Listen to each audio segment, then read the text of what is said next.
Hello hi. आज सकाळु उठी प्रथमे मु ठाकुर पूजा सारी नहीं देखु आज मु किपर ठाकुर को सजई एबे मोर ठाकुर पूजा कंप्लीट हो जाइए। तो आज मु गोटे नुआ रेसिपी करने को जाऊँगी। तो कखार फूल रे पिठौ तो ये कखार फूल को नहीं आसी अरुआ चाउल तापर सब मसला को मैग्नेट कर रखी ये पलम को बसई देछि।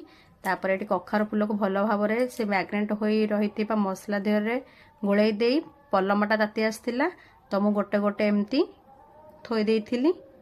तापर से किछि तेल मु देई देइथिली। तापर ताको किछि समय छाड़ी नैथिली। तापर एपट सेपट ताको टिके करि नैथिली। एबे हमर कंप्लीट हे गला कखार फूल रे तयारी होइतिबा पिठौ।